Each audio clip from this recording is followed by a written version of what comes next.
Okay, so good afternoon once again to everyone. So now let's start with our fundamentals of SQL.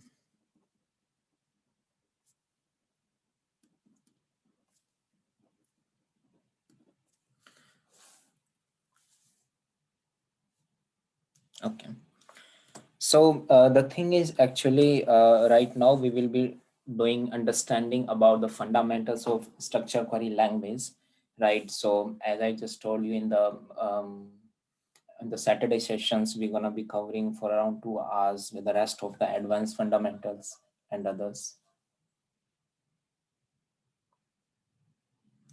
Okay.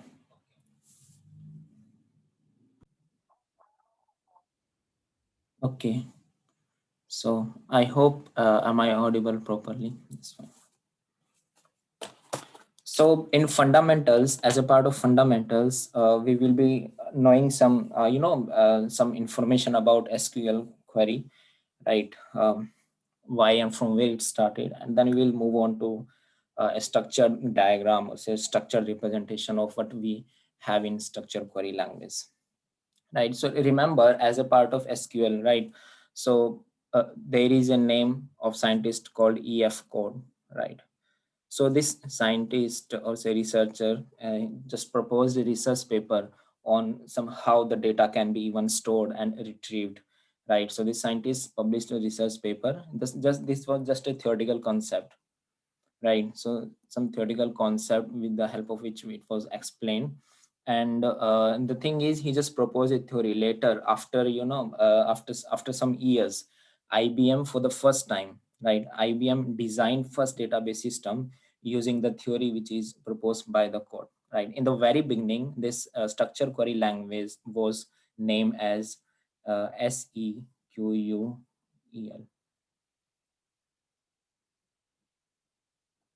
So that is structure query. No, it was structured English query language, right? It's the first name. And then as the database technology developed and the name was eventually changed to SQL, that is structure query language. So from structured English, right, it was, see, structured English query language, right? So see why the reason is it was, see, we have seen like we used to write the query in an English format, like select employee name from table employee, like this one, right? So we are writing the query in the form of English, that is in the structured way, right? So that's why it was named as SEQL, that is structured query language, right? And remember one thing, so far we have seen, since we are doing relational algebra, like the one type of language or say the query is procedural and other is non-procedural. So remember, SQL is also a non-procedural. It comes under the category of non-procedural query, right? So we have seen what's the meaning of this one, right? So basically we know what information we want, but actually we don't consider here how the information will be retrieved, that's in the background, right? So after this one, once IBM implemented the theoretical concept of EF code's proposed research paper, then the database technology keeps on developing, and Oracle designed its own database. IBM improved the database, new concept, new features keeps on adding, added day by day in the database. And at at the present, we have something called as, it's a very robust database system. Probably we don't know in the future, some new technologies and new features may keeps on adding as the database is still on evolving, right? So that's fine. But there are a fundamental theories which are given by the EF code, right? Certain guidelines. I mean, in the very beginning, I think we have already done that part. So certain guidelines were given by the EF code, right? In the very beginning, as a part of theoretical, in the chapter 1, we covered those guidelines. There should be rows and columns, all those arity and all those things we have already covered them, right?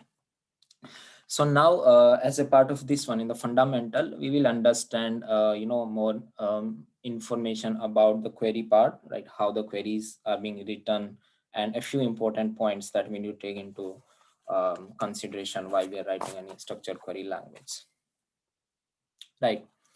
So see, as per the any programming language is concerned, we used to have a generalized syntax. We used to have certain commands if we talk about structured query language, and we have keywords and all those things, right? So starting from, let's see about SQL commands that we basically have here, right? So the first one comes is a data definition language, that is DDL, right? So what are the commands that we have in this one? Remember, this data definition language commands always deal with what? It deals with schema, right? So schema, I mean to say the structure of database that we have. We define using DDL. So under DDL, what we have? We have create command. Remember, SQL is it's not a case sensitive language.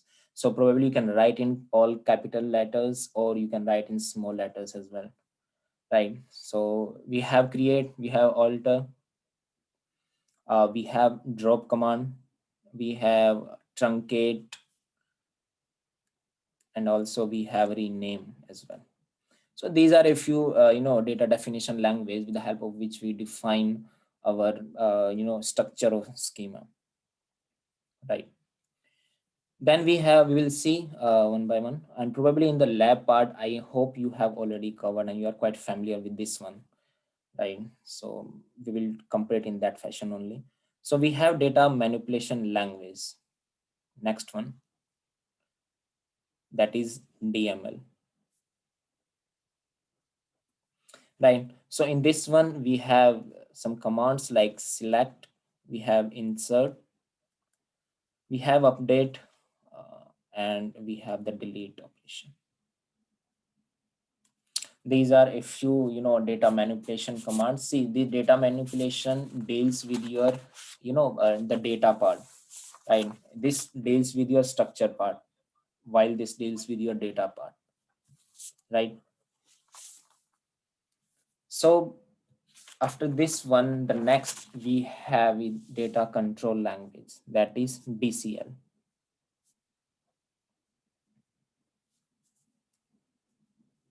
Data control language. In this one, we provide control access to the data, and that is done with the help of two commands. That is, one command is called grant and other is revoke. We want to give access to the data, give control to the database, we used to use the grant command. If we want to take back, we use the revoke. And one more we have, that is called TCL, that is transaction control language, right? Transaction control language, TCL.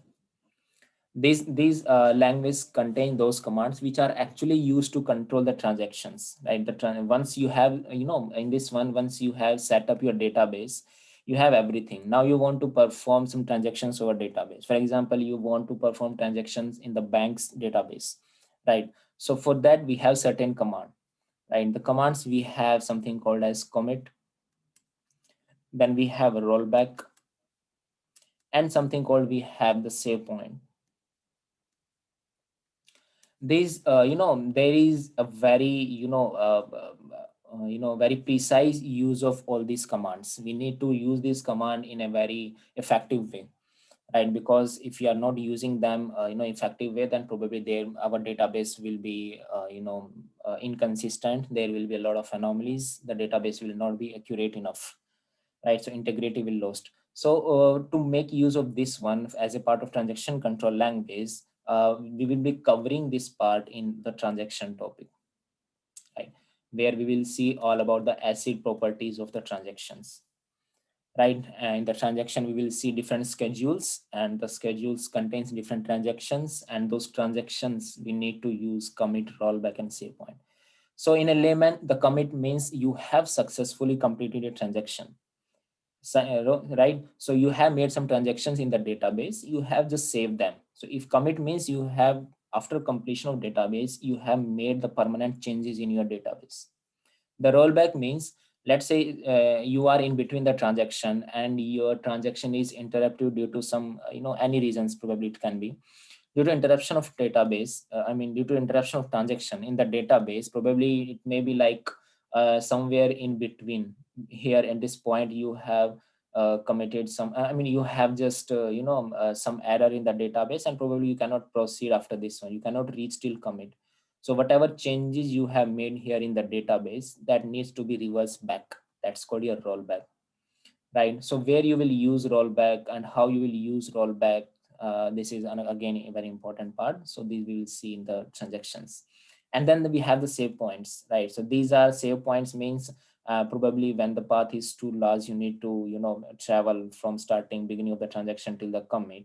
At the different points, at different locations, you probably used to use some save points where you are saving, you're saving whatever you have completed so far, right? So every point you are saving, so it's a beneficial sometimes when we have some save points over there, and this we'll see in depth when we'll do the transaction part over here, right? So DCL is a part of your programming, and transaction, this is a part of theory that we'll be covering, right?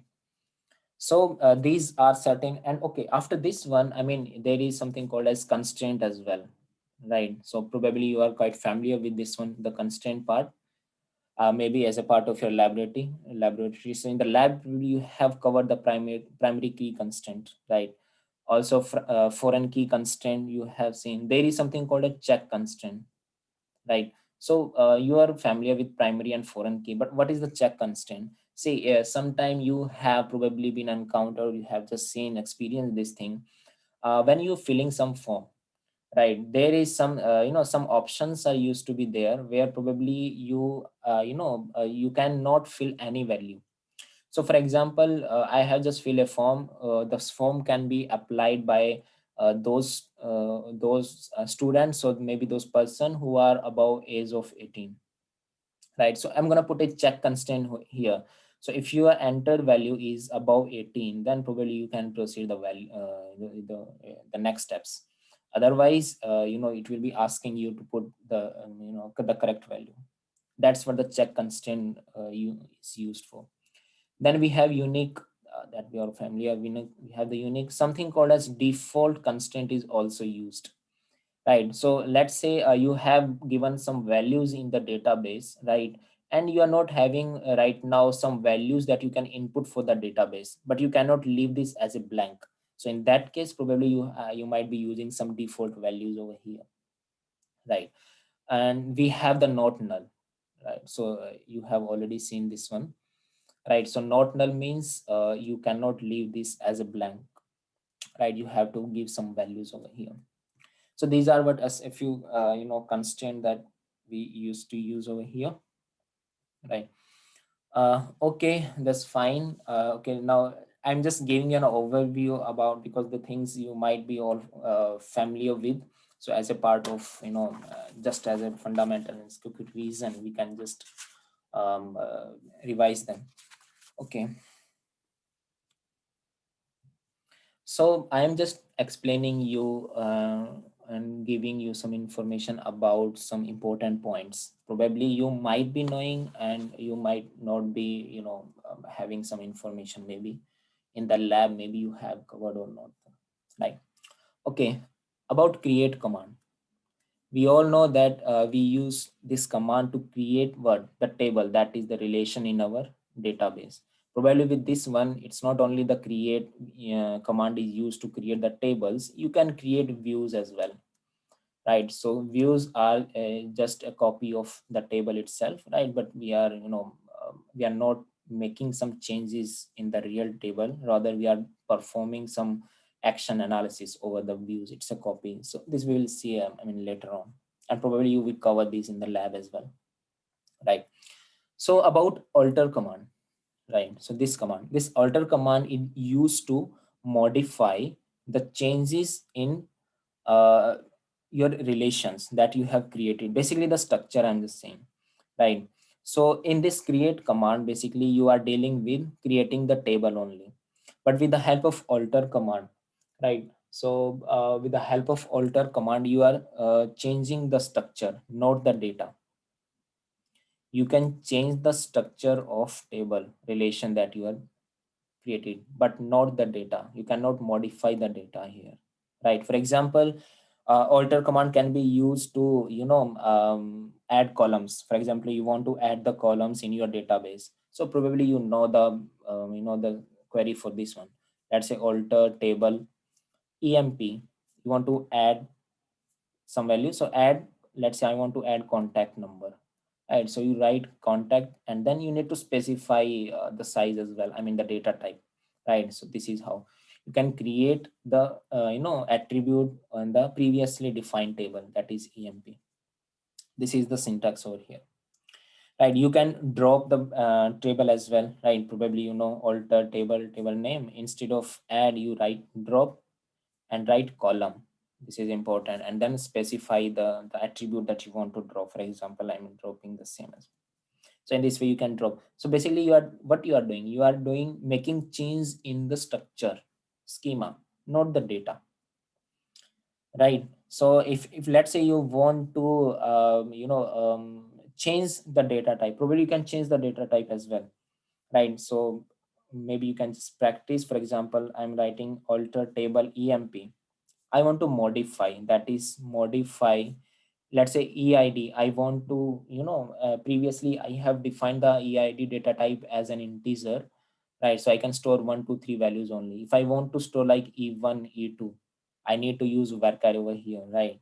So for varchar, what we can do, modify EID and then write whatever you want to specify. For example, varchar 10.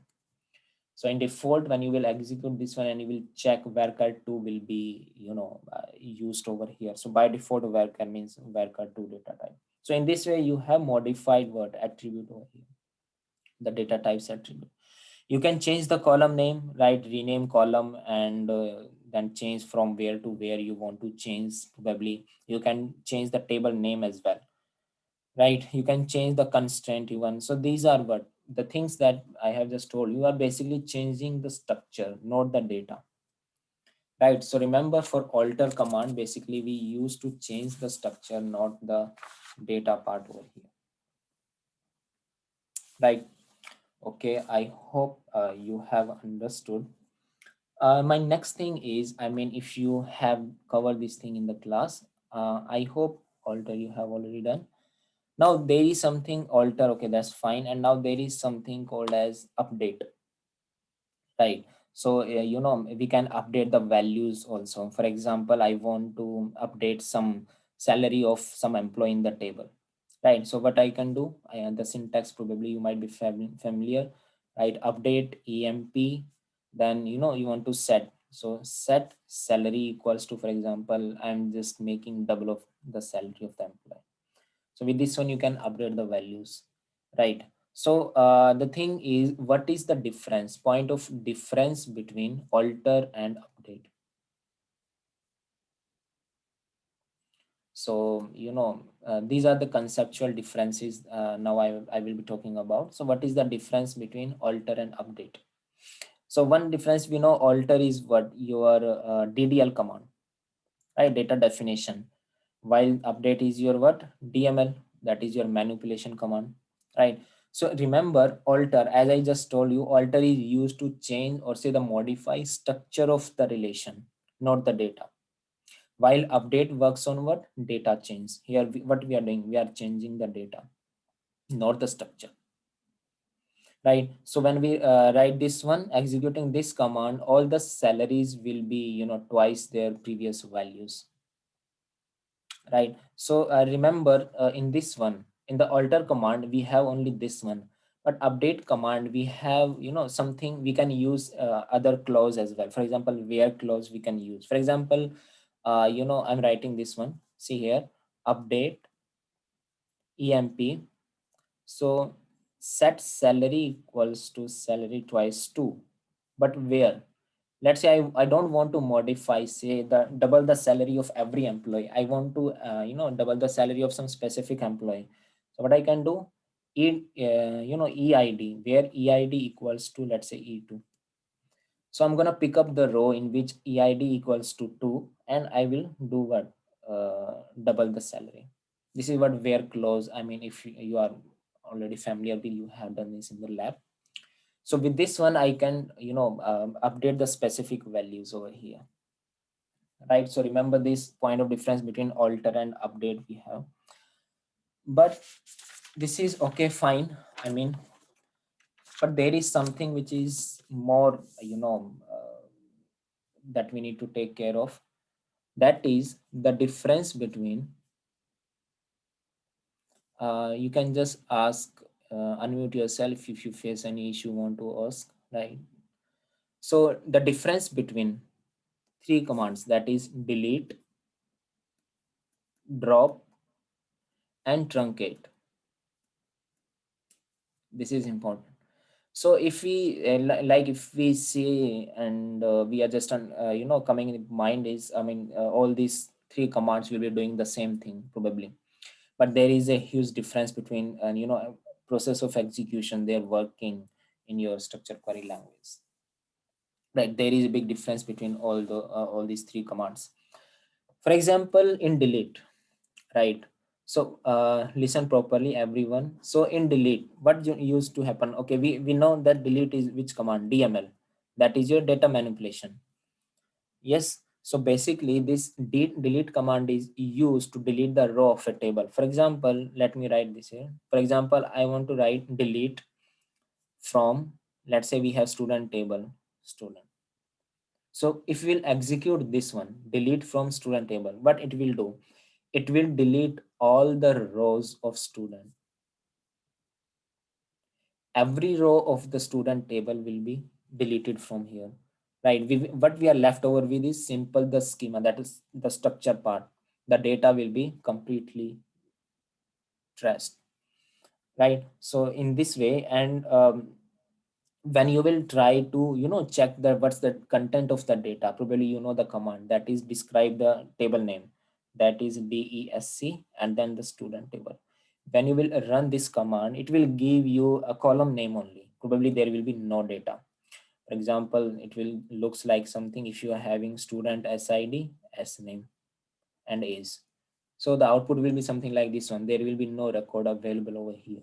That record are already deleted due to this command, right? So this is the functioning of your delete command over here. Okay, now let's check the drop command, right? So what actually drop does is, okay, but again, this is what your DDL command, data definition, right? If I say data definition, then definitely deals with the structure. So keep in mind, when I write drop table student, this is the syntax of this one. If I write drop table student, it deletes entire schema structure. Remember, it delete your entire structure. Means there will be no evidence that you were having some table with name student, right? So when you will try to perform DESC, the student name, what you are going to get? Nothing. Probably you will get the error like no object name student found, right? So remember this, keep this thing in mind, right? This is very dangerous to use. I mean, probably you, if you have by mistake, instead of using delete, perform the drop operation, every data will be lost, right? This is what the working of drop is there. Okay, we have something called as truncate now. Then what's the use of this truncate? Again, remember truncate is also a definition DDL language, right? So if I write like truncate student, let's say again student, right? It will, what it will do, is it going to delete the complete rows or the table? Though it is a data definition language, right? But it will drop only, or say it will delete all the rows only, delete rows only, not the schema structure. And this is the difference, right? But again, one thing come in mind generally, and then this is that what is the difference between delete and truncate? If this is also deleting the rows, this is also deleting the rows, then what is the difference? I mean, why these two? Okay, that's fine. This is DML and this is DDL. Though being DDL, it's not deleting the complete data structure, right? It's deleting row. Then what's the difference between these two, right? This question can came in mind. So remember, understand one thing. I'm just explaining. See, what generally used to happen when we execute. Let's say about the truncate command first, right? See, in this one, I'm just talking about. See what happens when truncate command is executed, right? It what it actually does is first it locks the table. It locks the table and delete the entire data from the table, right? After locking, all the data will be deleted, right? So understand and remember here, it has no flexibility to delete some specific rows, right? So when I perform some operation like truncate student, all the rows are deleted in the entire data set. For example, I have multiple rows. I want to delete some specific row or say some group of some specific rows. I don't have this flexibility in this truncate command, right? So means something called as there is some clause that is where. I mean, I don't know if you have already used this one in the lab part. Some where clause is there, where something is something, somewhere conditions are used there, right? So where clause is cannot be used in this truncate command, right? So this is the big difference over here, and that separate this truncate command functionalities from the delete command. So what actually happens in delete command? Remember, say in delete command, okay, the process remains the same. It will log the table over here, right? And then it deletes the row, but it has the flexibility to delete some specific rows as well. That's what it support where clause. See how, let me write a command. Let's say in this one, delete from student. I'm writing some random command where I want to delete students row of some specific student. I mean, let's say SID equals to 3. The student ID or say some student roll number is something you can just specify as per the requirement. So what will happen, instead of deleting the entire data set, we are deleting the specific row only here, right? So this is what, delete command is being used over here. But remember, there is another point here. Delete command is generally slow than your truncate command. Truncate command is faster, right? These are a few points that you should be knowing. So delete is slower here. It's not the only reason that we are having where clause and we are deleting some specific rows only due to this reason. No, the reason is, remember, in truncate, right, there is something called as log based protocol that we will see in the transactions when we have deadlocks in database and all those there, right? So there we study about log based protocol that we have, right? So understand what actually happens is truncate do not keep the log information when the truncate command is being executed, right? So it means what, when I perform the delete operation over the data over some table, right? And when I perform truncate operation for deletion, right? So when I write the truncate table name, right? So the entire row in the table are deleted in a one go.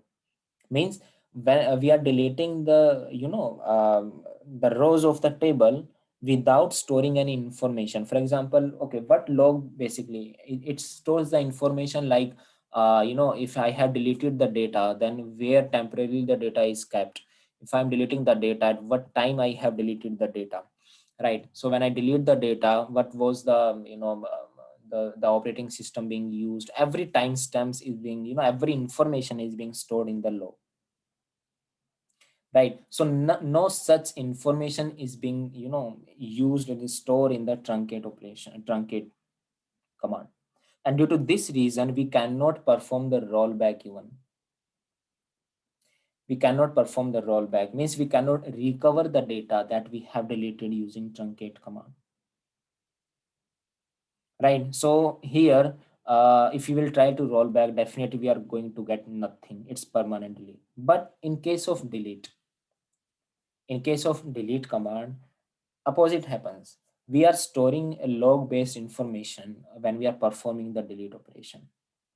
So it keeps a log based record, and when we perform the rollback, right? So when we perform the rollback over after the execution of delete command, make sure after performing the delete command, we didn't perform the commit action, because if we have performed and we have reached to the commit action, we cannot do anything, right? So in this truncate, if we have failed somewhere in between, right, due to some reason that previously executed data deleted, we cannot cover back, we cannot roll back. But in this delete case, if we are performing deletion of over some data and somewhere we got stuck and the error happens, we can roll back whatever we have deleted over here. This is the benefit we have. And due to this reason, keeping the log files for every actions we have performed, right? First you keep the log information, then you are performing the deletion. If it is deleted, you can perform the rollback, you can recover the data. Due to all this reason, we say the delete command is slow, right? So the logical reason why delete command is slow. But the truncate command, it's faster. We are not storing any information blindly, we are deleting the things. In practical, you can just analyze this one. If in the when you have some file over your system, right, and you want to delete, if you perform shift plus delete operation, it means what? You are permanently deleting the data. That is your truncate, similar to the truncate command that you execute. And if you perform only delete, it goes to your bin, trash, or recycle bin when you perform the delete operation, because this thing is what you can recover even by going to that specific location, right? So this is what the practical, the point of difference you can just correlate with, right? So about the constraint we have already seen. Okay, that's fine. Okay, let me give you a simple structure of query, SQL query that we use to execute. Due to very restrictions and limitation, we cannot do properly start the SQL query, but I'm going to explain you a few important points, right? So, okay, this is just a simple, the structure query. Let's I'm not writing the generalized form. For example, select, let's say, distinct. I hope you already know this one. Distinct some attribute name, let's say A1, A2, and so on till AN, right? From where? Let's say from table, it can be R1, R2, it can be any table, we will see, it can be as many as per requirement. Where some condition, where some predicate condition, let's say P. This is a simple query, very simple query without any more conditions, right? So something like we are writing this query, but see, understand there is very different ways with the help of which we can understand this SQL query. But there is a logical way with the help of methods, certain method that we use, that we can follow to understand any query, right? I have just explained you this thing in relational algebra in the very beginning when we are just started. So what generally is to happen, we want to query means we want to retrieve some values from the database table. Yes, right, we have understood this thing. So now to retrieve some value, see, understand how to understand the query, like the way it should be like this. So for retrieving some database table, the values from the database table, the very first requirement is we should have the table first. Yes or no? So first we should have the table, right? Out of the table, we should let's say, okay, this is first one, I'm just explaining point by point. This is the first step that should be read when we are writing the query from any table. Let's say from R1, this is our R1 table. First you choose the table, then we perform the condition. Like for example, you want to retrieve the SIDs, right? SIDs of those whose name is, okay, let's say whose age is more than 20, right? So the condition is more than 20. I will select those rows in which age is more than 20. I will select those rows, and after then I will project what? SIDs, if these are SID, right? So first we are, before projection, we are executing the condition. That is where condition, that is the second, this one. So once we have applied the predicate condition, then we are going to perform the selection operation, which one we want, right? So remember, this thing is quite same as performing the cross product among the tables that we are using. Then where P, this is what your selection, that is sigma in relational algebra selection. And this is what select distinct, this is what projection operator, projection pi, right? So we perform the cross product in case we have more than one table, we perform the selection and then we project, right? So in relational algebra, let's say R1, R2 and so on till Rn, cross product, right? We select some specific rows with V predicate condition and then we project some attribute corresponding we want A1, A2 and so on till A, this way, right? So this is the the way we used to read in the the SQL language.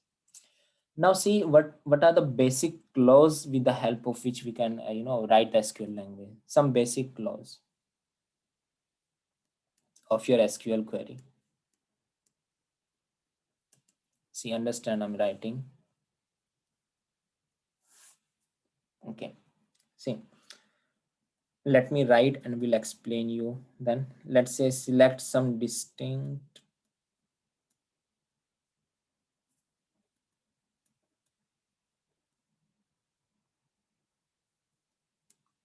from relations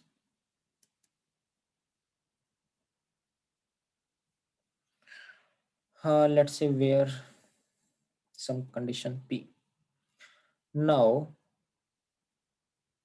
group by some attribute. Group by what?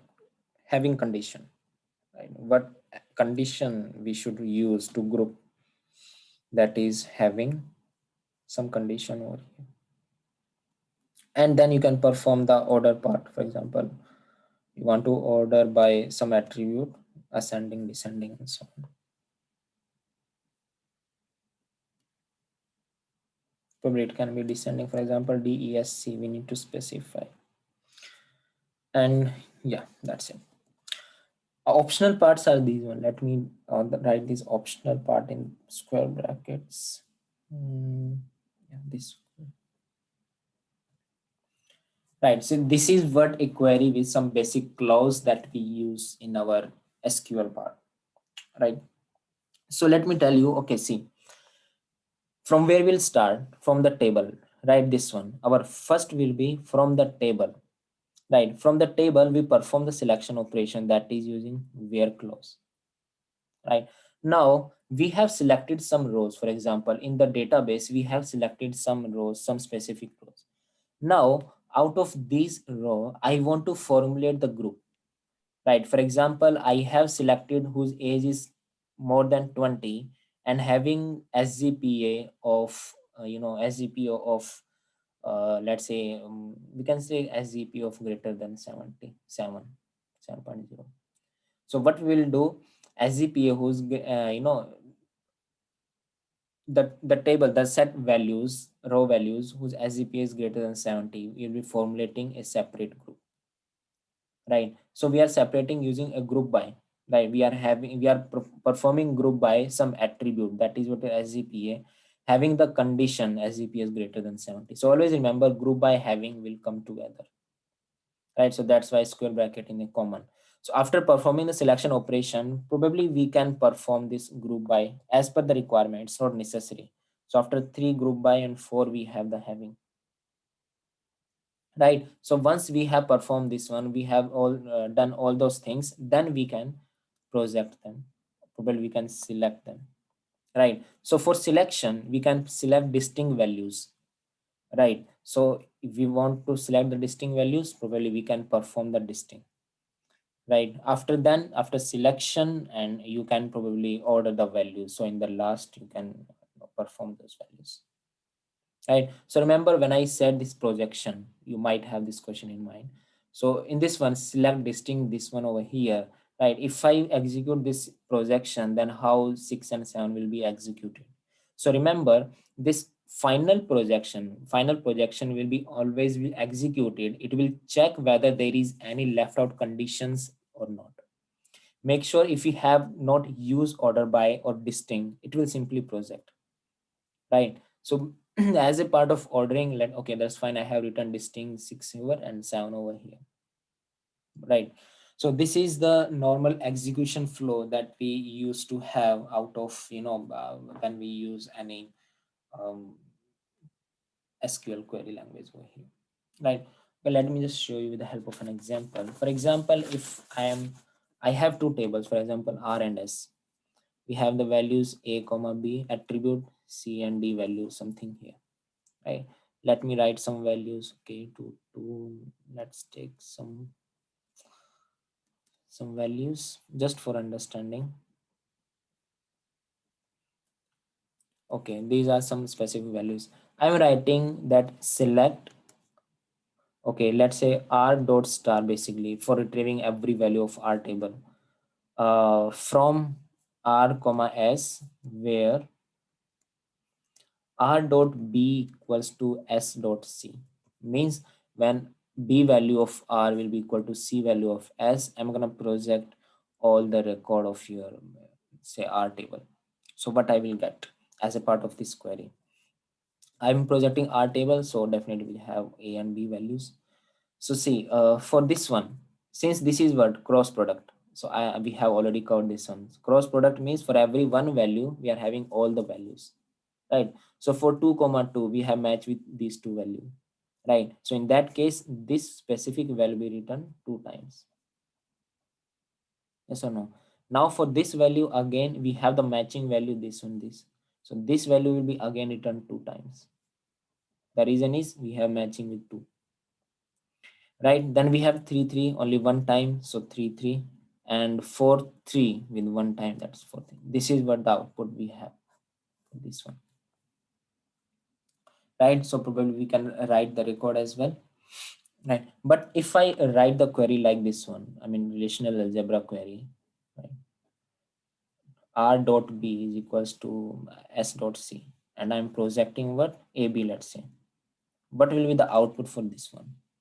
Do we have the same output because we are doing the same thing over here? The reason is we are not having the same output here for this query. Why reason is we have understood in relational algebra, when we perform the operation projection over here, it by default give the distinct values. So by default, relational algebra results in distinct tuples. But in SQL query, remember, we need to specify distinct, right, to get the distinct tuple. If I execute this query, I will be getting record AB 2 comma 2, 3 comma 3, and 4 comma 3. That's it. Right. So that for that reason, we need to specify here distinct. Right. So this minor change that we should keep in mind. Right. So this what you can understand, like select distinct of your SQL part is same equals to your projection of your relational algebra, right? So keep this thing in mind over here. So okay, we have aggregate functions starting from here, and then having clause with having clause and all those. So okay, we will continue this SQL part probably on the Saturday, right? And in a very in a very structured and better manner, we're gonna finish up this SQL part, right? But in the next class from here, probably on I guess on Thursday, we will start with normalization, right? So we will see how we can perform the normalization in the database, right? So, okay, with this one, let me stop recording.